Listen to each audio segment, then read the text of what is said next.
During a high school class project, my teacher told me it's unrealistic being a CEO. It's been my dream to be a CEO since I was 10. So I told her, it is realistic. Follow me on my journey to learn what it takes to become a CEO.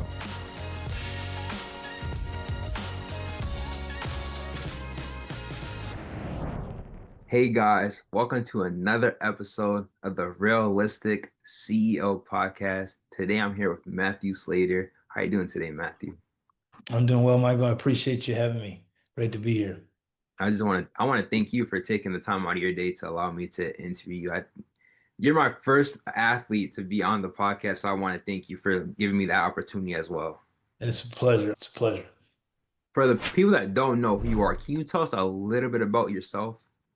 Yeah, I would first start with that I'm a son, I'm a brother, I'm a husband, I'm a father. My wife Shahzad and I have four kids from Southern California. Originally ended up here in New England when I got drafted by the Patriots in 2008, and I played 16 years for the Patriots, which was beyond my wildest dreams to be a part of something as special as that. And I had a ton of great experiences as a Patriot, got a chance to win three Super Bowls.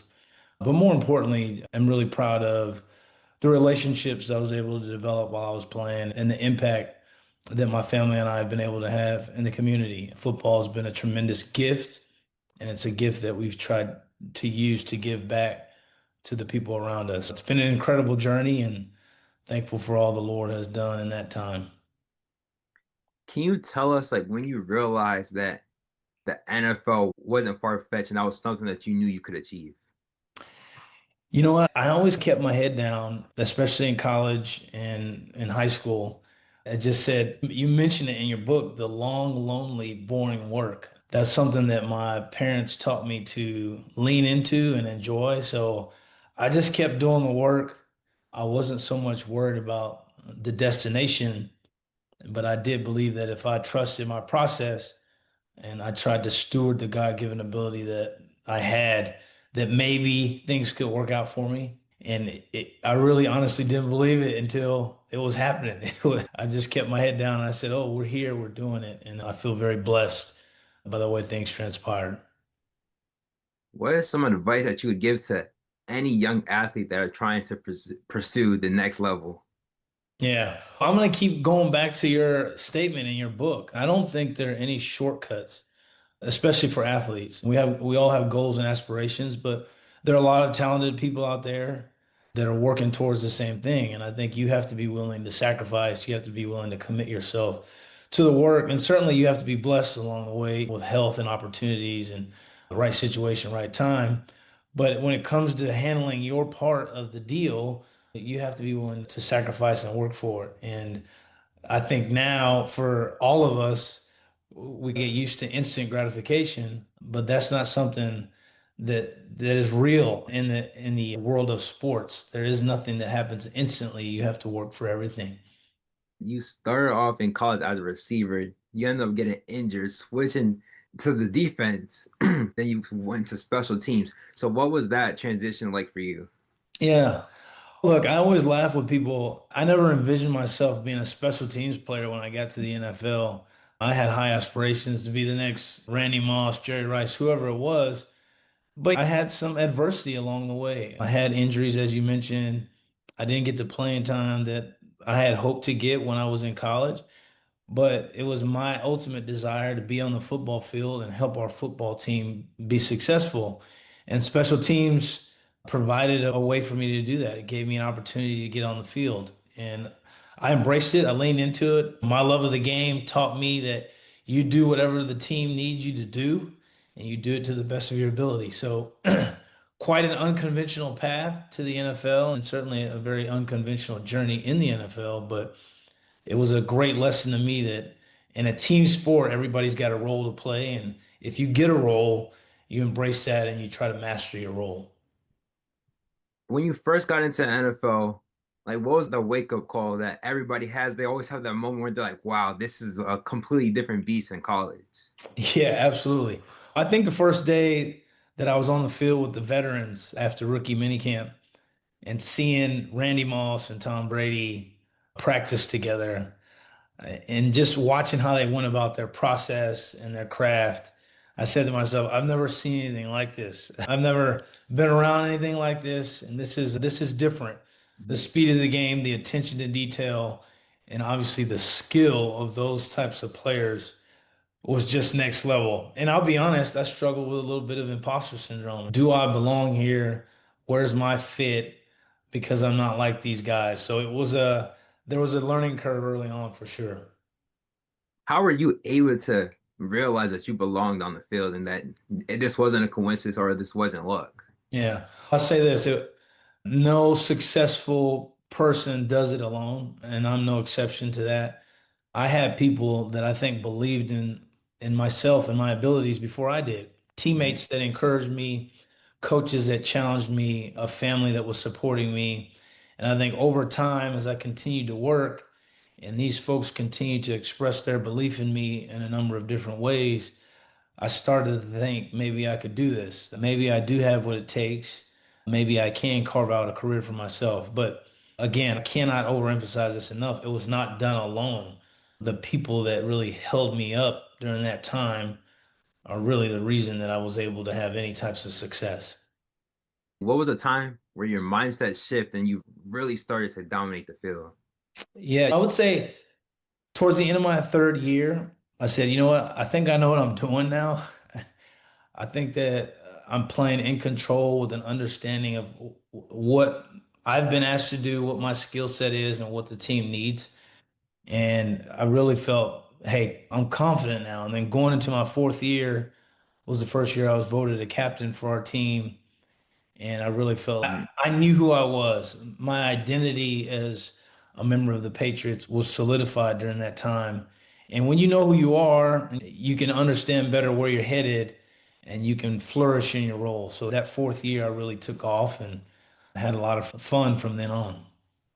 What is it like to be a captain on a winning team? Is the environment different than other teams? That I'll say this, it's a lot more fun being a captain on a winning team than a losing team. And I've been a captain on both types of teams.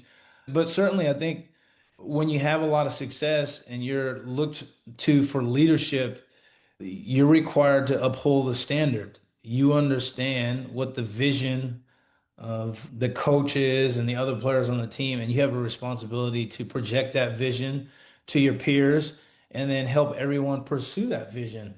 And winning football is different in that it requires sacrifice and focus day in and day out, not just on game day, but 7 days a week. So I had a ton of fun doing it. We had a lot of success. We built a lot of strong relationships, most importantly, but it was a lot of hard work. But once that bar is set, you have to go touch it every day. You can't just touch it sometimes. And I enjoyed that challenge. many people consider you like the greatest special teams player of all time. Like, how does that feel to know that you've been able to put in the work enough to the point where people recognize your skills? You know, it's very humbling. I go back to what you said, the lonely work. I never thought about what people would think of my work and my craft. I was just pursuing a passion, something that I loved and was hoping that I could do as long as I could do. So for people to look back upon my body of work and recognize it as being excellent is something that really humbles me. And again, I know that I didn't do that on my own. It was a team effort to put together that type of work, and certainly, most importantly, God's favor over my career. So super humbled that people would think of myself in that light. I don't think of myself in that light. It seems like an outer body experience when I think back upon my career. But man, I'm very grateful for the journey and everything that we were able to do together. Do you have a favorite play of yours that you've ever did in the NFL? As a special teams player, don't get a chance to score touchdowns. But in 2019, I scored my first touchdown. It was my first touchdown in 12 years. I hadn't scored since college. So that was a lot of fun, very unexpected. Loved being able to celebrate with my teammates. And most importantly, we won the game. That was a great memory. What has been your favorite Super Bowl and why? I always tell people this. I have four kids, and when you ask me that, it's like asking me who my favorite child is. I love them all the same, and they all mean something to me for a special reason. But I will say, coming to the Patriots, they had a tradition of winning. They had won three Super Bowls before I got here, and there was a lot of pressure put upon my generation of players to win. And it was almost like we wouldn't be considered Patriots until we won a Super Bowl. So the Super Bowl that we won at the end of the 2014 season was almost like a stamp of validation for a large group of us that we were officially Patriots. And that really meant a lot to go through that barren season where we struggled to win another one and to finally get back on top.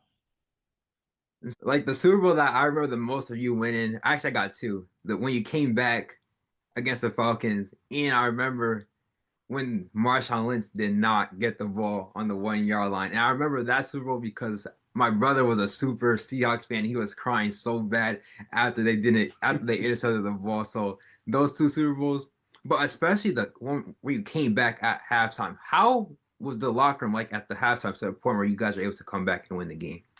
Yeah, you know what? That was a special group. The togetherness of that group, I think of all the championship teams, the togetherness was one thing that made us special. And our belief in ourselves and the work that we had put in and the belief in the man next to us really carried us that night. We got in that locker room. No one was pointing fingers. No one was yelling and screaming and letting their frustration boil over. We sat there calmly. We talked about the adjustments that we needed to make, and we continued to believe in ourselves, and we continue to compete and fight for one another. I think there was a time in the game when you go down 28-3, you're not really thinking about winning the game anymore. You're just thinking about putting together a single good play to stop the bleeding. And if we can just put together a single good play, then maybe we can do it again and again. And then finally, that started to build momentum like an avalanche, and we were able to come back. It was awesome experience.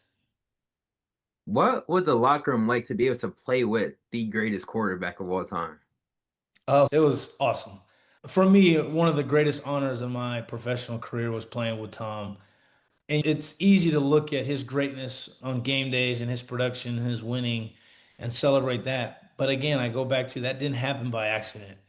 There's no one that I've been around that has committed themselves to their craft more than him. He worked tirelessly to improve, to look for an edge, to hone his skills. And that urgency that he carried himself with was really contagious for the rest of the locker room, and it elevated everyone around him. I don't think I have half the career that I had without being around a guy like that every day for 12 years and learning what it looks like to be great when no one's watching, when there is no score being kept. And he did that better than anyone. 10 Pro Bowls. That's a pretty impressive stat. So, how were you able to consistently make that team? Again, I go back to God. God bless me, that's for sure, because there are a lot of good players during my time. And the one thing that I never allowed myself to do was really enjoy those Pro Bowls. Once I made one and then two, then in my mind, this is the standard for myself. And I always, as an athlete, strived for consistency. I think consistency is great. I had a coach in college that said, anyone can be occasionally great, but it's more important to be consistently good.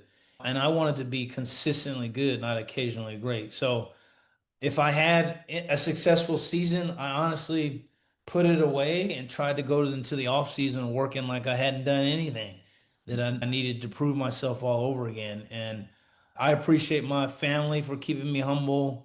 Certainly, Coach Belichick kept me humble, and the guys around me kept me hungry.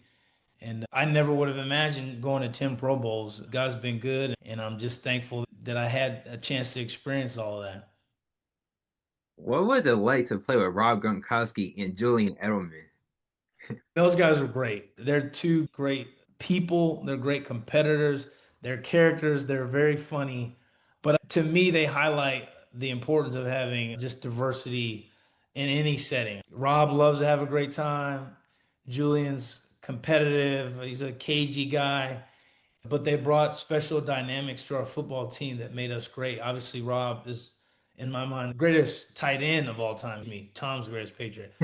But and then Julian, you know, obviously a Patriots Hall of Famer. So to be able to have those unique guys in the locker room was fun as people, but then to be able to play with them on the football field elevated our entire organization. Being able to play with greats like that, like what were some biggest takeaways that you were able to get from those guys? Yeah. Like again, everybody goes to the production of those great players. Well, Mm. Gronk did this. He made five all pro teams, five-time Pro Bowler, or Tom won seven Super Bowls. But the process is what enabled them to experience the production. I haven't been around any great player that's been great for an extended period of time that just showed up and played well. Their process was intentional, their sacrifice was great, and it allowed them to experience great success and great outcomes. Being around all those guys taught me that regardless of the talent level, regardless of the success in one season or another, the process is ultimately what allows you to sustain that great level of play. What was your team able to do that many teams can't? They're able to stay consistent with each other and win. Like a lot of the times teams win and then they end up falling off, someone gets traded. So how are you guys able to stick together? Yeah, very good question. I think for us, humility was a big piece of it. We realized that we were playing for something greater than ourselves, greater than individual accomplishment. We were doing it for one another, and Mm. we acknowledged the mutual sacrifices that were being made around us. So that humility, I think, was huge for us and our success. And then I would say just a strong sense of who we were. We understood our identity. Much has been made about the way Bill coached our football team and the pillars that you talk about: hard work, do your job, be accountable, speak for yourself. Those simple sayings that we all know but are oftentimes hard to apply in life. We knew that. We understood that to our core and we lived it every day. And I think being able to have a strong sense of identity carried us for 2 decades in this case. It carried us to a great level of success. Playing under Bill Belichick, what made him such a great coach, and how were you guys able to buy in? Yeah, consistency. This is a guy who, day after day, no matter what happened the day before, was going to be the same each and every day, each and every week, each and every month, each and every year.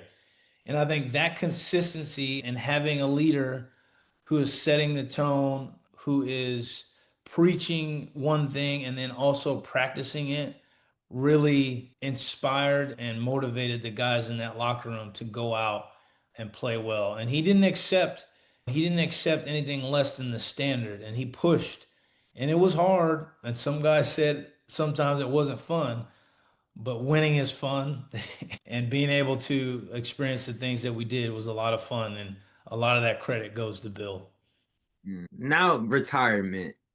How are you able to keep up or enjoy retirement without being able to play, man, oh, I don't get to play today or whatever it is? Yeah. There are times that Michael, there are times that I miss football for sure. I miss the locker room. I miss the competition. And then there are times that I don't. My body's not aching and sore and things like that. But I think for me, I never placed my identity in being a football player. It was something that I did. It was a passion that I had. But at my core, my faith, my family, those are the things that are always going to anchor me. So now I just have shifted my focus to other things. I'm finding purpose and passions in other areas, but I'm still intentional about the things that have always been very important to me, and that's my faith in Christ and then my love for my family. And it's given me an opportunity to serve my family better, coach my sons, be with my daughter, be with my wife. I've really enjoyed it. Transition is something that we all experience at some time in life.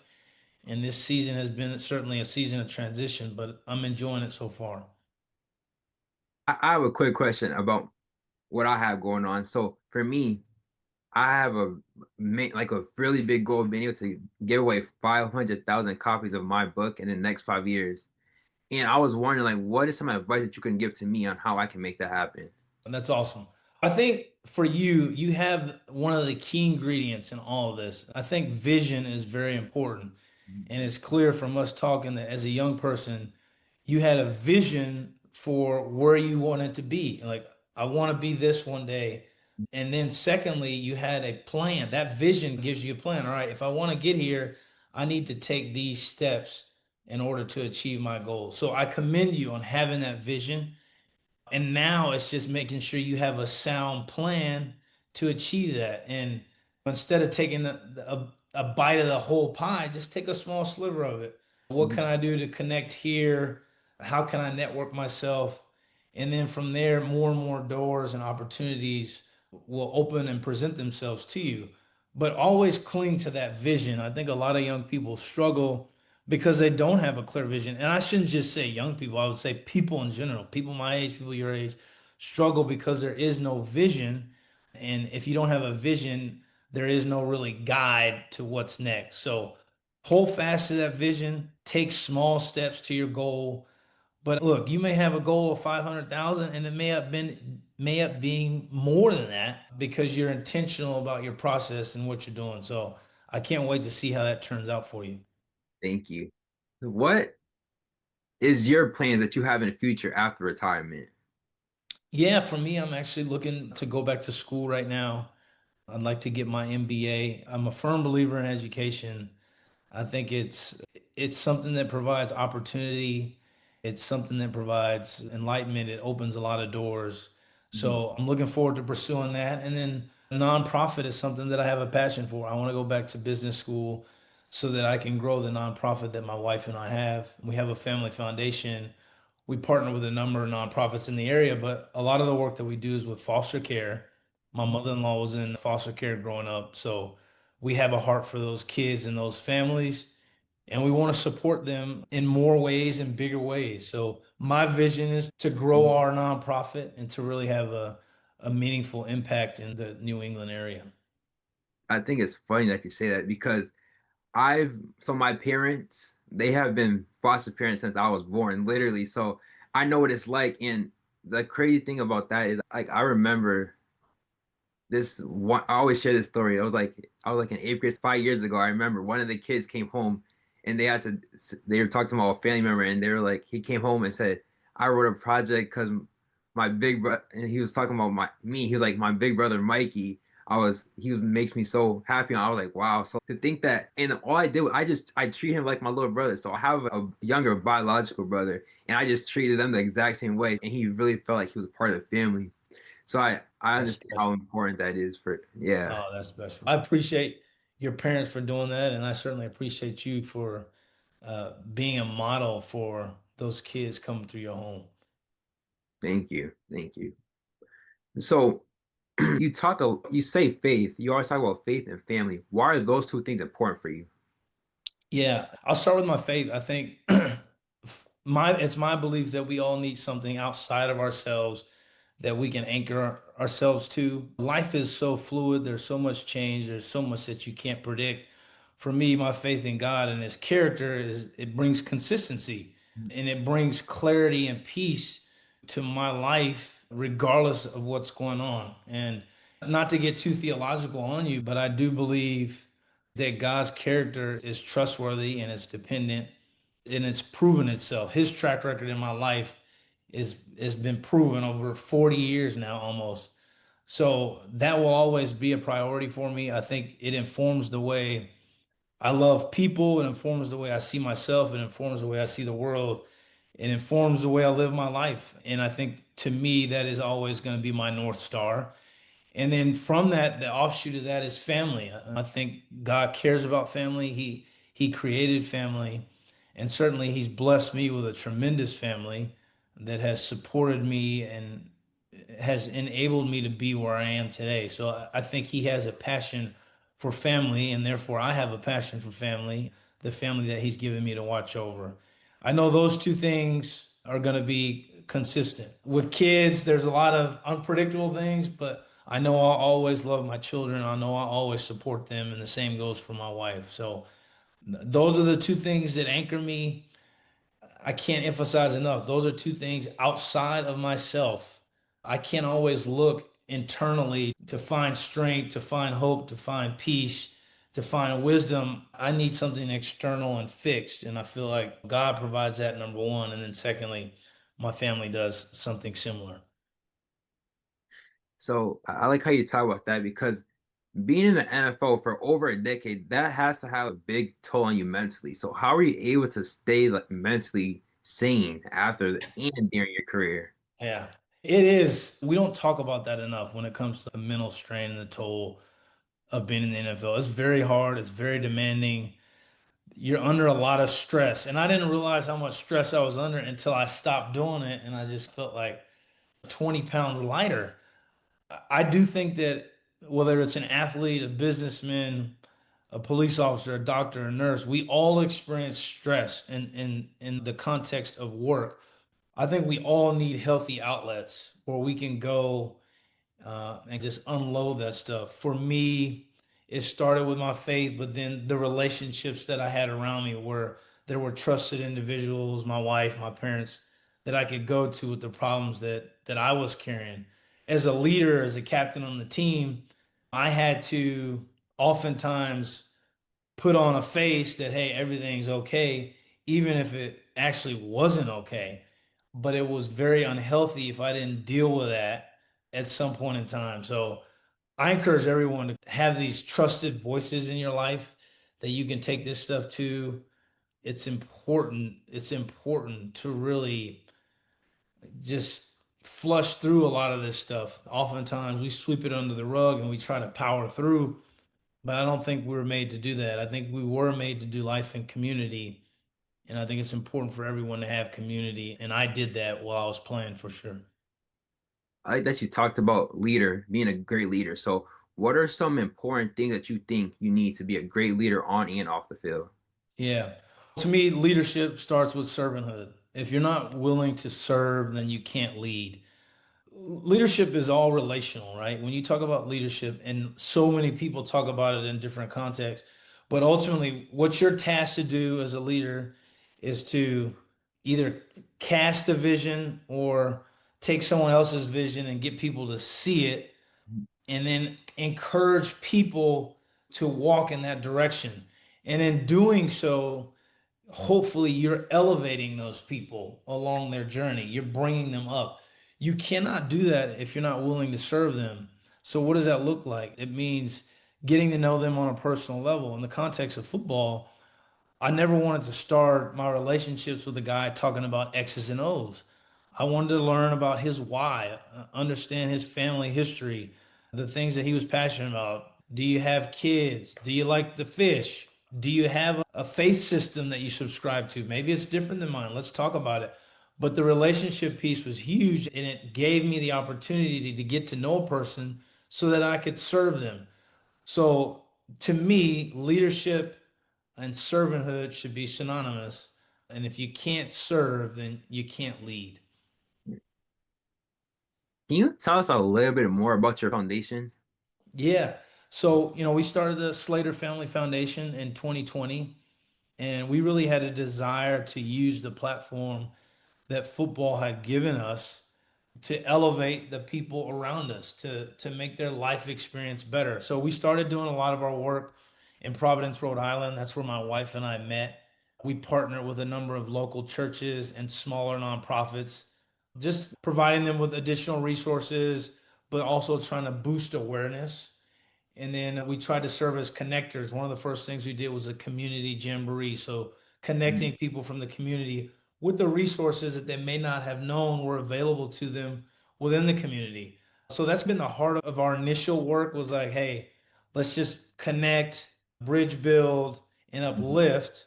And I think at some point along the line, we had an opportunity to support Hopewell and some of these foster care agencies and we said, hey, we want to partner with these people because we knew my mother-in-law's story.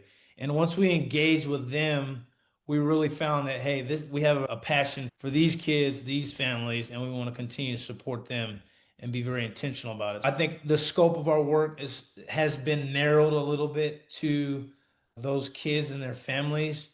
But like I said earlier, we have a real strong belief in supporting the family unit, supporting young people, elevating the experience of people around us.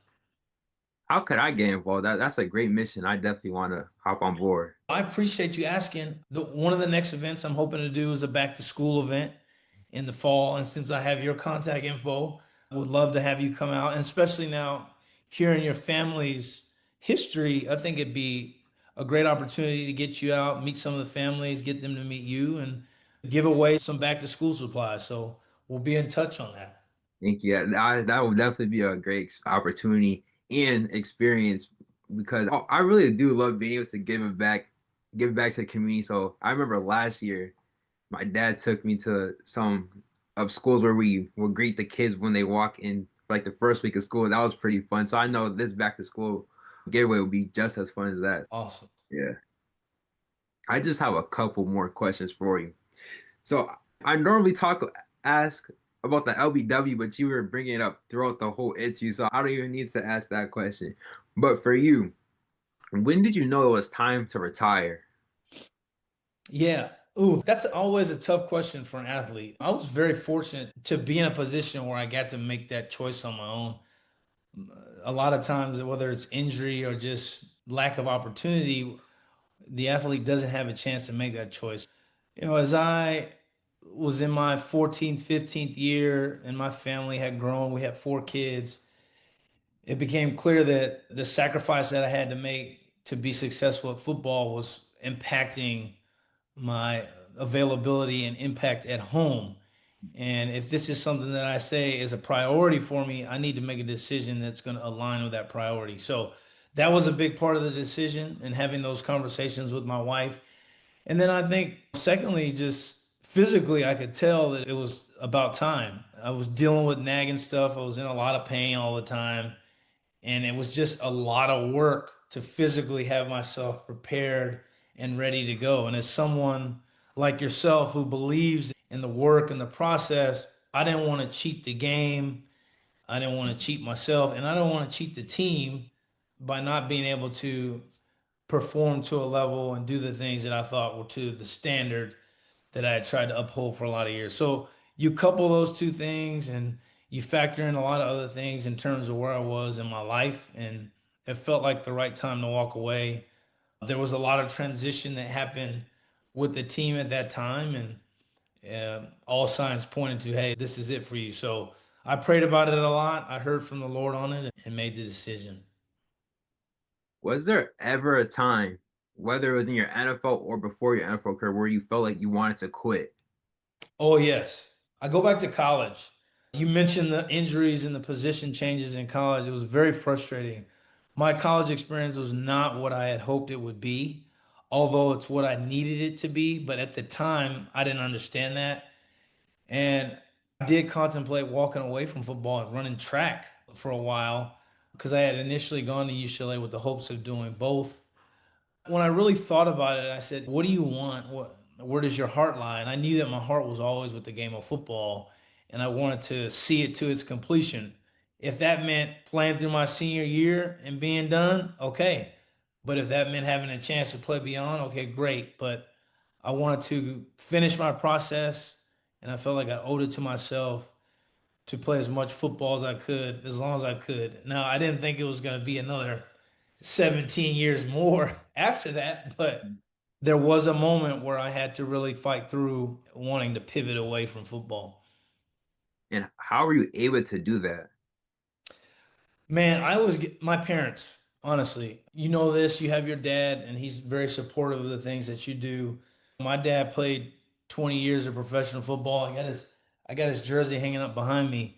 But he was able to give me some tremendous insight and encouragement during that time. And he was just a great dad. He was always there to listen. He wasn't quick to judge, and his advice was always right on point. So I give a lot of credit to my dad for helping me navigate through that period of time.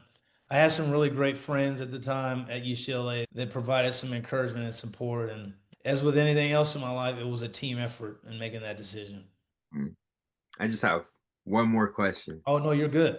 Yeah, and it's what's one fun fact about yourself?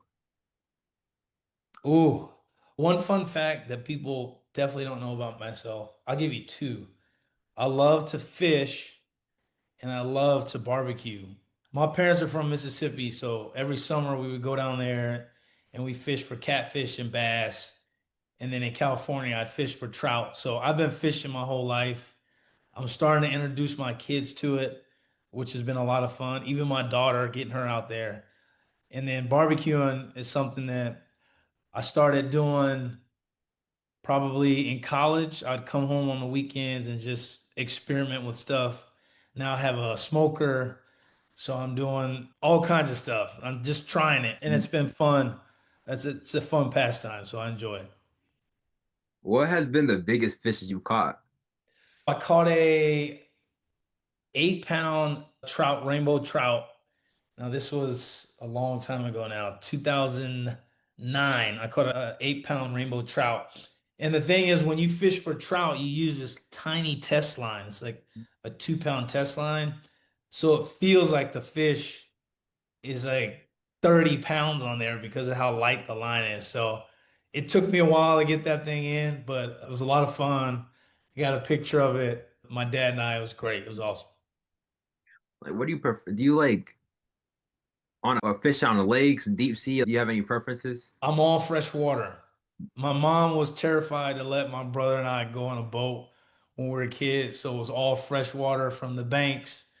So I've only been saltwater fishing one time in my life, and then other than that, it's been all fresh water. You know, when you're barbecuing, what's been your favorite meal that you've made?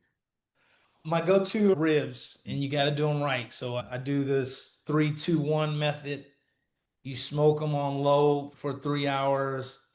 Then you wrap them in aluminum foil, put some butter, honey, brown sugar, wrap them for 2 hours. Then you unwrap them, sauce them, put them back on the smoker for another hour. So I feel pretty confident in that method. I've used it a ton, and the reviews have been pretty strong from those who have eaten the ribs. So that's my go-to.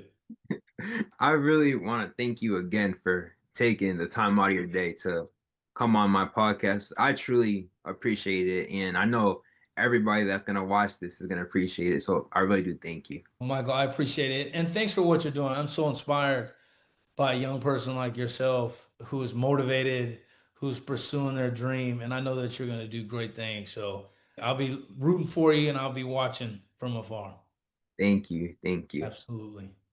And before we end, I want to thank every single one of you for all the support that you have shown this year in the journey of me becoming the realistic CEO. So ways that you can support even more is by going onto my website, www.realisticceo.com, and ordering your copy of the Realistic CEO book. And I really want you to know that when you order a copy of your book, not only do you get to receive it, but you also are able to help give back with our one for one program. And with that program, our mission is to be able to give away 500,000 copies. So for every copy that you order, even if it's just one, we will give back. And we can also have a donation page on our website. So for however much you want to donate, 1, 2, 10, it doesn't matter. Just help us get our mission and be able to give away 500,000 copies, because the mission is bigger than the book. We really want to be able to give away 500,000 dreams of kids that really can realize that, wow, my dream is realistic no matter what adversity or whatever it is that happens, is my dream is possible. So thank you for all support that you really have shown me, and it's really helped me want to pursue and keep going, because there were definitely times where I wanted to give up. So thank you again. See you in this next episode. Peace.